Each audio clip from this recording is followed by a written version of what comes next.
คลิปนี้ผมจะเล่าเรื่องราวประวัติศาสตร์ที่เกิดขึ้นจริงของญี่ปุ่นในยุคสงครามเลือดที่โหดร้ายที่สุดในการแย่งชิงอำนาจของไดเมียวสองคนที่กว่าจะได้ขึ้นมาเป็นโชกุนผู้ปกครองของญี่ปุ่น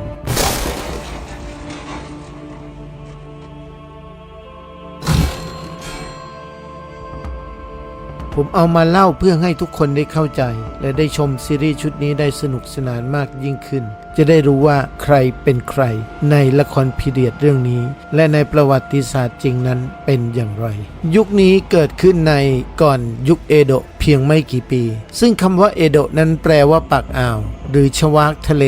ซึ่งเป็นชื่อเดิมของโตเกียวเป็นฐานแห่งอำนาจสำหรับรัฐบาลเอโดะซึ่งปกครองญี่ปุ่นตั้งแต่ปีคศ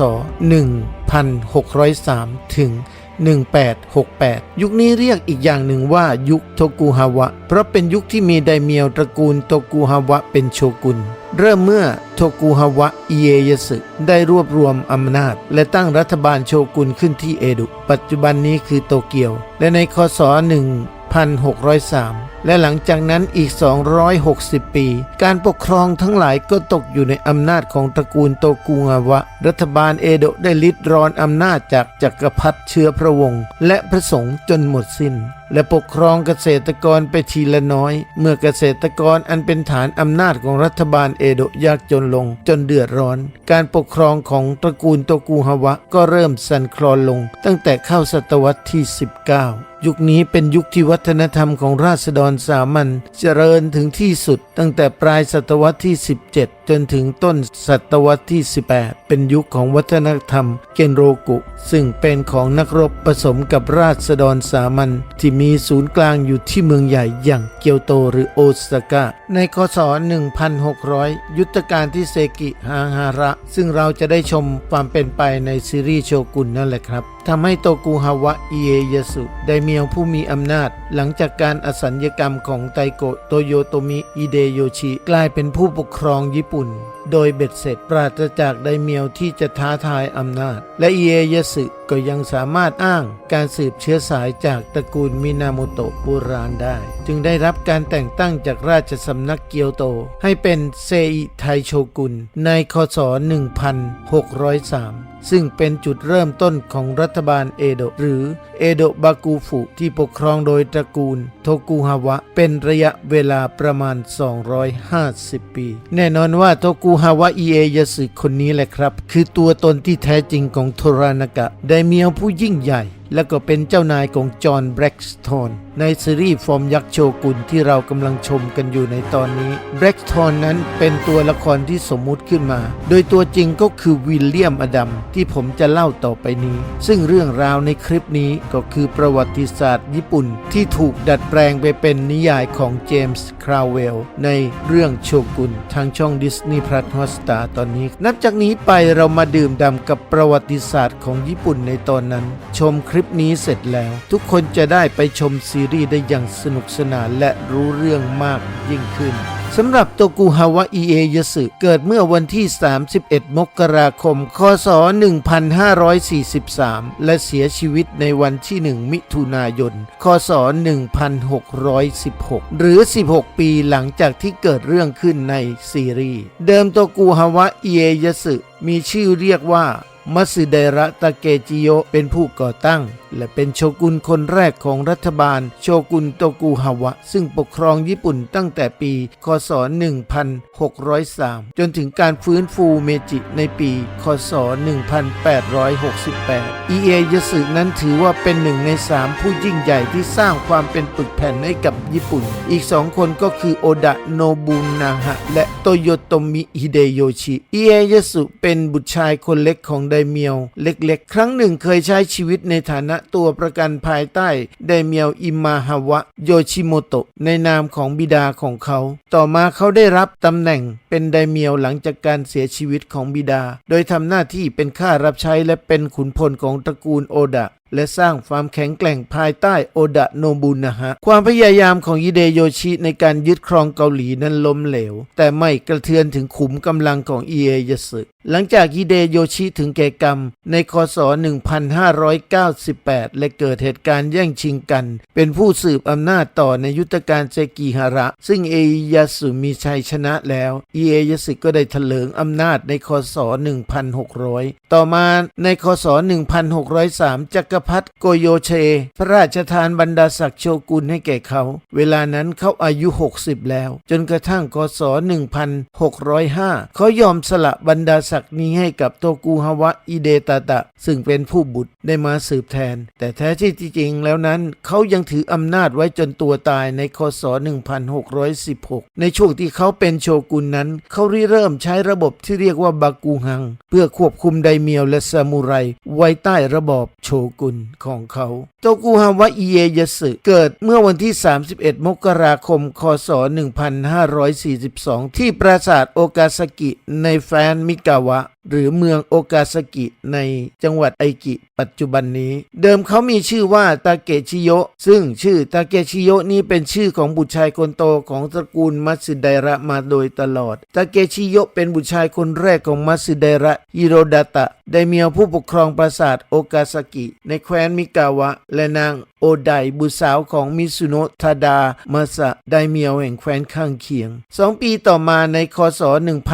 1544 เนื่องจากความขัดแย้งระหว่างตระกูลมัตสึไดระและตระกูลมิซุโนะอิโรตาดะบิดาของตาเกชิโยะจึงหย่ากับนางโอไดมันดาของตาเกชิโยะและส่งนางโอไดกลับไปสู่แคว้นเดิมที่บ้านเกิดของนางในช่วงสมัยของอิโรตาดะบิดาของตาเกชิโยะนั้นตระกูลมัตสึไดระซึ่งเป็นตระกูลที่ไม่มีอำนาจและกองกำลังมากนักต้องตกอยู่ท่ามกลางความขัดแย้งระหว่าง2 ตระกูลไดเมียวซึ่งมีอำนาจมากในภูมิภาคได้แก่ตระกูลอิมาฮาวะซึ่งมีผู้นำคือฮิมาฮาวะโยชิโมโตะและตระกูลโอดะแห่งแคว้นโอวาริซึ่งมีผู้นำคือโอดะโนบุอิเดะบิดาของโอดะโนบุนะฮะในคศ 1548 โอดะโนบุอิเดะนำทัพเข้ารุกรานแคว้นมิกาวะทำให้อิโรตาดะตัดสินใจนำตระกูลมัตสึไดระเข้าสวามิภักดิ์ต่ออิมาฮาวะโยชิโมโตะโดยมีข้อแม้ว่าอิโรตาดะต้องส่งบุตรชายนั่นก็คือตาเกชิโยะคนนี้แหละที่มีอายุเพียงแค่ 6 ปีไปเป็นตัวประกันที่ประกาศซุมปุในเมืองชิซูโอกะซึ่งเป็นฐานที่มั่นของตระกูลฮิมาฮาวะแต่ทว่าในระหว่างที่ตาเกชิโยะกำลังเดินทางไปยังปราสาทซุมปุนั้นโอดะโนบุฮิเดะส่งทหารมาลักพาตัวตาเกชิโยะในระหว่างทางมาไว้เป็นตัวประกันโอดะโนบุฮิเดะข่มขู่มัตสึไดระอิโตตาดะว่าหากตระกูลมัตสึไดระไม่ยกเลิกความเป็นพันธมิตรกับตระกูลอิมาฮาวะเขาจะสังหารตาเกชิโยะไปเสียฮิโรตาดะตอบโต้ด้วยการประกาศว่าแม้ตระกูลโอดะจะสังหารบุตรชายของข้าแต่ฮิโดทาดะก็ยังยืนยันความจงรักภักดีที่มีต่อตระกูลอิมาฮาวะโอดะโนบุอิเดะไม่ได้สังหารตาเกชิโยะแต่ส่งเขาไปอยู่ที่วัดบังโชที่นาโงยะเป็นเวลา3 ปีในคศ 1549 ฮิโรตาดะบิดาของตาเกชิโยะเสียชีวิตตาเกชิโยะจึงสืบทอดตำแหน่งไดเมียวแห่งปราสาทโอกาซากิและเป็นผู้นำตระกูลมัตสึไดระด้วยอายุเพียงแค่ 7 ปีเท่านั้น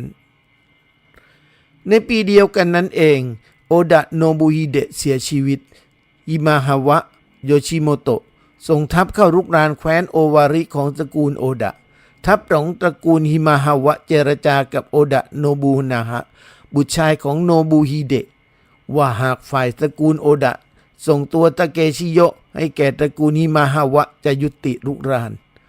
โอดะโนบุนะฮะยินยอมให้ตาเกชิโยะเดินทางไปเป็นตัวประกันของตระกูลฮิมาฮาวะที่ปราสาทซุมปุในที่สุดแม้ว่าตาเกชิโยะจะมีตำแหน่งเป็นถึงไดเมียวแต่ทว่าอายุยังน้อยและเขาต้องกลายเป็นตัวประกันให้แก่ตระกูลฮิมาฮาวะที่ปราสาทซุมปุนั่นเองเรื่องราวนี้คือคำตอบที่โทรานากะในซีรีส์โชกุนที่ตอบกับเจ้าชายตัวน้อยๆของตนในปราสาทโอซาก้าตอนที่เจ้าชายถามว่าตอนเด็กๆเขาได้เรียนหนังสือเหมือนตนไหมและโทรานากะก็ตอบว่าไม่ได้เรียนเพราะเขาถูกจับไปเป็นเฉลยอย่างที่เราได้ชมกันไปแล้วนั้นใน2 ตอนแรกที่เปิดตัวนั่นเอง เรื่องราวของอิเอยะสึหรือโทรานากะในซีรีส์โชกุนนั้นสมัยเด็กๆและสมัยหนุ่มๆเขาหาได้มีชีวิตที่สุขสบายเหมือนคนอื่นไม่หากแต่ต้องตกเป็นเฉลยของแคว้นต่างๆอยู่แบบนี้จนกระทั่งถึงปีคศ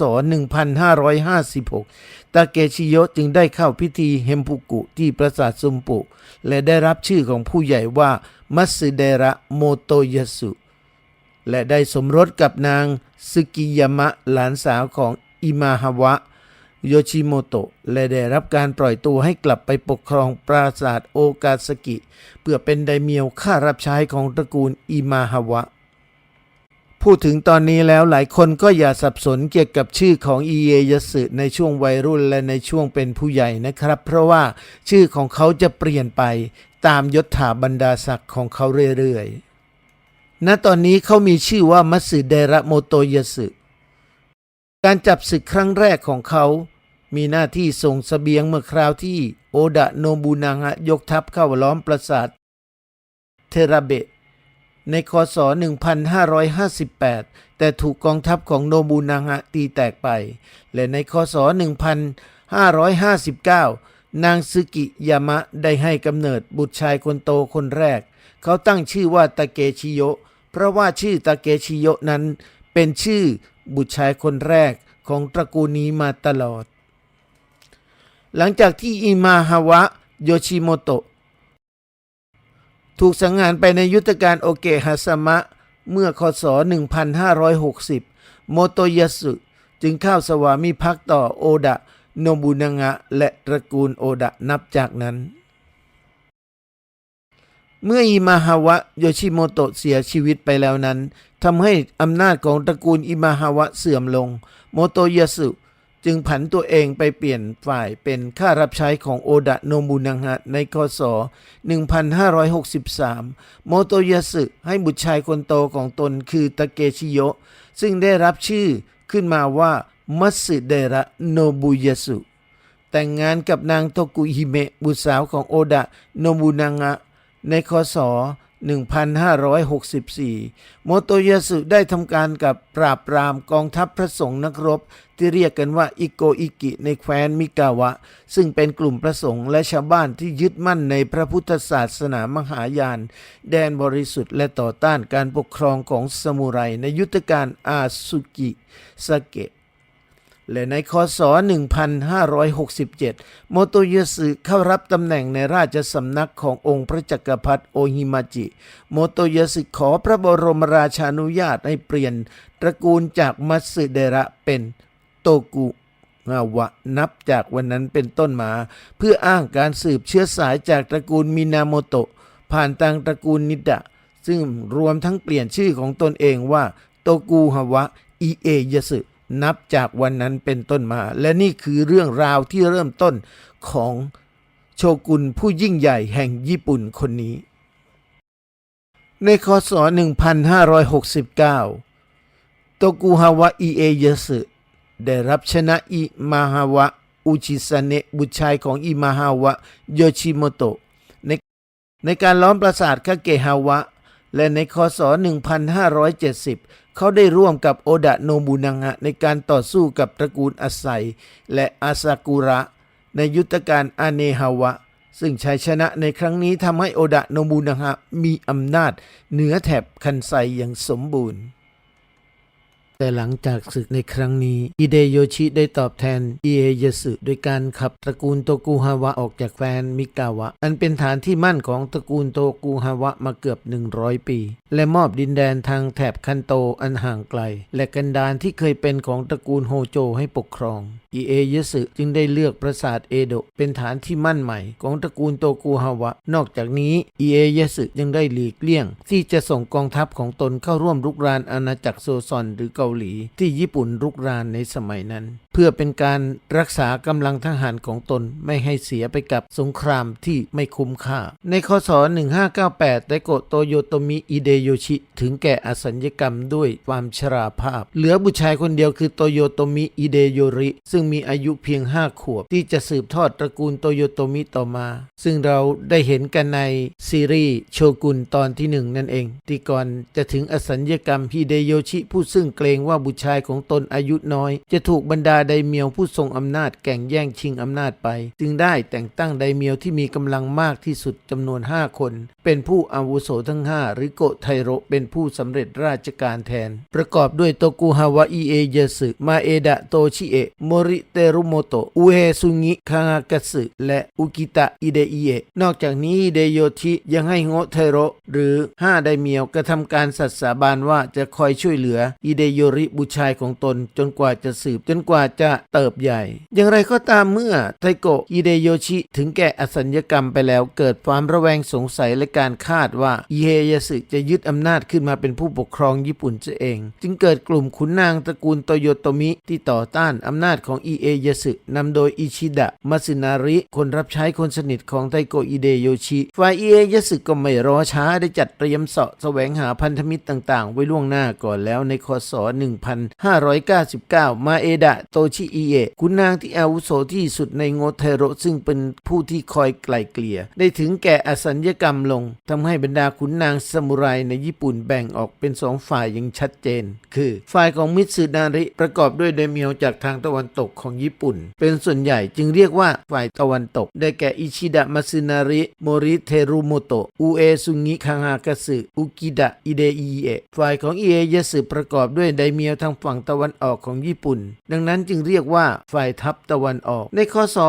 1600อุเอซุงิคางากะสึได้แสดงความกระด้างกระเดืองต่ออิเอยาสึอย่างชัดเจนโดยการสะสมกำลังพลและสร้างป้อมปราการโดยไม่ได้รับอนุญาตอิเอยาสึจึงยกทัพหมายจะปราบตระกูลอุเอซุงิแต่ในเวลาเดียวกันนั้นเองก็ได้ทราบข่าวว่ามัสึนาริมีความเคลื่อนไหวในแถบคันไซยึดปราสาทฟูชิมิในนครเกียวโตอันเป็นศูนย์การปกครองของโตโยโตมิทำให้อิเอยาสึเปลี่ยนใจยกทัพไปทางตะวันตกเพื่อเข้ายึดปราสาทโอซากะอันเป็นที่อยู่ของโตโยโตมิอิเดโยริโดยอิเอยาสึเดินทัพเข้ามาตามเส้นทางโตโกเลียบมาตามชายฝั่งทางด้านใต้ของเกาะฮอนชูและให้อิเดตาดะทายาทของตนเดินทัพไปตามเส้นทางนากาเซ็นเพื่อไปสมทบกันที่โอซากะแต่มิซึนาริทราบข่าวการยกทัพมาของอิเอยาสึจึงได้ยกทัพจากเกียวโตมาพบกับทัพของอิเอยาสึที่ทุ่งเซกิฮะงาระในจังหวัดคิฟูปัจจุบันในสมรภูมิอิเอยาสึได้เกลี้ยกล่อมให้ขุนพลฝ่ายทัพตะวันตกคนหนึ่งชื่อว่าโคบายากาวะฮิเดอากิทรยศเปลี่ยนฝ่ายมาเข้ากับฝ่ายตะวันออกทำให้ฝ่ายตะวันตกต้องพ่ายแพ้ในการรบที่เซกิงาฮาระอิชิดะมุสึนาริถูกจับกุมตัวได้และถูกประหารชีวิตยุทธการเซกิฮางาระเป็นยุทธการที่มีความสำคัญที่สุดและเป็นการสู้รบระหว่างซามูไรอย่างมหึมาครั้งสุดท้ายในประวัติศาสตร์ของญี่ปุ่นชัยชนะของยุทธการเซกิฮางาระมีอำนาจเหนือญี่ปุ่นยังเบ็ดเสร็จปราศจากไดเมียวผู้ใดที่สามารถต่อต้านอำนาจของอิเอยาสึเนื่องจากโตกุฮาวะอิเอยาสึสามารถอ้างการสืบเชื้อสายไปถึงตระกูลมินาโมโตะของจักรพรรดิเซวะหรือเซวะเกนจิจึงเข้าข่ายมีสิทธิ์ดำรงตำแหน่งโชกุนได้ในคศ1603โตกุฮาวะอิเอยาสึจึงได้รับการแต่งตั้งจากราชสำนักเกียวโตให้ดำรงตำแหน่งเซอิไตโชกุนเป็นปฐมโชกุนแห่งตระกูลโตกุฮาวะหรือรัฐบาลเอโดะอันจะปกครองประเทศญี่ปุ่นไปอีกประมาณ250 ปีโดยมีศูนย์กลางการปกครองอยู่ที่นครเอโดะหรือที่โตเกียวในปัจจุบันนี้อิเอยาสึได้อ้างอำนาจการปกครองเหนือไดเมียวทั้งหมดที่เหลืออยู่ในญี่ปุ่นโดยให้ไดเมียวเหล่านั้นมากระทำสัตย์สาบานเป็นข้ารับใช้ของบากุฟุโดยอิเอยาสึได้จำแนกไดเมียวออกเป็น2 กลุ่มได้แก่ไดเมียวฟูไดคือไดเมียวที่เป็นข้ารับใช้เก่าแก่ของตระกูลโตกุฮาวะมาตั้งแต่เซงโงกุหรือตระกูลที่เข้ามาเป็นข้ารับใช้ของตระกูลโตกุฮาวะก่อนยุทธการเซกิฮาฮาระและไดเมียวโทซามะคือไดเมียวที่ไม่ได้เป็นข้ารับใช้ของตระกูลโตกุฮาวะหรือเข้ามาเป็นข้ารับใช้ตระกูลโตกุฮาวะหลังยุทธการเซกิฮาฮาระโชกุนอิเอยาสึได้มอบดินแดนแฟ้นต่างๆให้ไดเมียวเหล่านี้ไปปกครองเรียกว่าฮันโดยโชกุนอิเอยาสึได้มอบฮันในจุดยุทธศาสตร์สำคัญให้ไดเมียวจากตระกูลโตกุฮาวะหรือไดเมียวฟูไดไปปกครองส่วนไดเมียวโทซา ามะนั้นก็คือเจ้าครองแคว้นไดเมียวทั้งหลายในสมัยเซ็งโฮกุซึ่งมีอาณาเขตกว้างใหญ่อยู่ก่อนแล้วในช่วงต้นทศวรรษที่ 17ได้มีชาติตะวันตกชาติใหม่เข้ามาติดต่อขอทำการค้ากับญี่ปุ่นได้แก่ฮอลันดาและอังกฤษซึ่งมาถึงเมืองนาฮาซากิในคศ 1600 โดยโชกุนเอยาสึได้ให้วิลเลียมอดัมหรือที่เรารู้จักกันในนามของจอห์นแบล็กทอนในซีรีส์โชกุนที่เราได้ชมกันปัจจุบันนี้ชาวอังกฤษคนนี้ได้ต่อเรือแบบตะวันตกให้แก่ญี่ปุ่นเป็นลำแรกจนสำเร็จในคศ 1604 นับจากนั้นเป็นต้นมาโชกุนเอยาสึจึงได้อนุญาตให้พ่อค้าต่างๆล่องเรือสำเภาแบบตะวันตกไปค้าขายยังอาณาจักรต่างๆในเอเชียตะวันออกเฉียงใต้เรียกว่าเรือตราแดงโชกุนเอยาสึดำเนินนโยบายเป็นมิตรกับฮอลันดาและอังกฤษในขณะเดียวกันก็พยายามที่จะขับไล่มิชชันนารีชาวโปรตุเกสและสเปนอันเป็นคู่แข่งทางการค้าของฮอลันดาขับไล่และปราบปรามชาวคาทอลิกออกไปจากญี่ปุ่นในคศ 1605 โชกุนเอยาสึได้สละตำแหน่งให้แก่โชกุนโตกุฮาวะอิเดตาดะบุตรชายของตนที่เป็นทายาทโดยที่อำนาจการปกครองที่แท้จริงยังอยู่กับเอยาสึซึ่งเปลี่ยนมาดำรงตำแหน่งเป็นโอโฮโซหรือโชกุนผู้สละตำแหน่งและย้ายมาพำนักอยู่ที่ประกาศซุมปุซึ่งเป็นปราสาทที่เอยาสึเคยพำนักเมื่อครั้งเป็นตัวประกันของตระกูลอิมาฮาวะด้วยการยกให้โชกุนอิเดตาดะปกครองรัฐบาลอยู่ที่นครเอโดะทำให้เอยาสึสามารถจัดการกับการค้าขายชาติตะวันตกได้ในคศ 1609 เอยาสึออกประกาศอนุญาตให้บริษัทอีสต์อินเดียตะวันออกของฮอลันดาเข้ามาตั้งสถานีการค้าที่เมืองท่าฮิราโดะนอกเหนือชายฝั่งเมืองท่านาฮาซากิอันเป็นจุดเริ่มต้นของการค้าขายระหว่างญี่ปุ่นกับฮอลันดาไปอีก250 ปีในคศ 1614 เกิดข่าวลือว่าโตโยโตมิอิเดโยริบุตรชายของโตโยโตมิอิเดโยชิซึ่งได้เติบใหญ่อยู่ที่ปราสาทโอซาก้าได้วางแผนกับมารดาของตนคือนางโยโดะซ่องสุมกำลังเพื่อที่จะฟื้นฟูตระกูลโตโยโตมิให้กลับมาปกครองญี่ปุ่นอีกครั้งหนึ่งในคศ 1615 เอยาสึร่วมกับโชกุนฮิเดตาดะลูกชายยกทัพขนาดมหึมาไปทำการปราบปรามล้อมปราสาทโอซาก้าเอาไว้ในฤดูใบไม้ร่วงและฤดูหนาวจนกระทั่งฝ่ายโตโยโตมิพ่ายแพ้อิเดโยริกระทำการเซปุกุเสียชีวิตส่วนท่านหญิงเชงภรรยาของอิเดโยริซึ่งเป็นหลานสาวของเอยาสึได้รับการช่วยเหลือออกมาก่อนโตกุฮาวะเอยาสึถึงแก่อสัญญกรรมในคศ 1616 ที่ปราสาทซุมปุอายุรวม73 ปีหลังจากที่ถึงอสัญญกรรมแล้วโตกุฮาวะเอยาสึได้รับการยกย่องให้เป็นเทพเจ้ามีชื่อว่าโทโจไดงอนเฮนเป็นพระโพธิสัตว์ที่ลงมาโปรดสัตว์บนโลกมนุษย์มีศาลเจ้าอยู่ที่ศาลเจ้านิโกะโทโชในเมืองนิโกะเป็นอย่างไรบ้างครับกับประวัติของโตกุฮาวะเอยาสึซึ่งเป็นประวัติศาสตร์ของญี่ปุ่นเมื่อเรามาชมในซีรีส์โชกุนแล้วคล้ายกันหรือว่าแตกต่างกันที่ตรงไหนก็สามารถคอมเมนต์กันเอาไว้ได้เลยนะครับอย่างฉากแรกที่เราเห็นในตอนที่1ที่ว่าโชกุนโทรานากะเดินทางเข้าไปที่ปราสาทโอซาก้าแล้วถูกควบคุมตัวนั้นความจริงแล้วในประวัติศาสตร์ในครั้งนั้นก็คือเอยาสึเดินทางไปยึดปราสาทโอซาก้านะครับแต่ว่าในนิยายกับในซีรีส์เขียนให้มันแตกต่างกันเพื่อความสนุกสนานเพื่อให้เราลุ้นกันสู้รบแย่งชิงอำนาจของบรรดาไดเมียวทั้งหมดนั้นฟังคลิปประวัติศาสตร์อันนี้แล้วก็อย่าลืมเอาไปเทียบเคียงกับซีรีส์ที่เราได้ชมกันสนุกสนานแค่ไหนเป็นอย่างไรก็อย่าลืมกดติดตามให้กำลังใจแอดมินด้วยนะครับขอบคุณครับ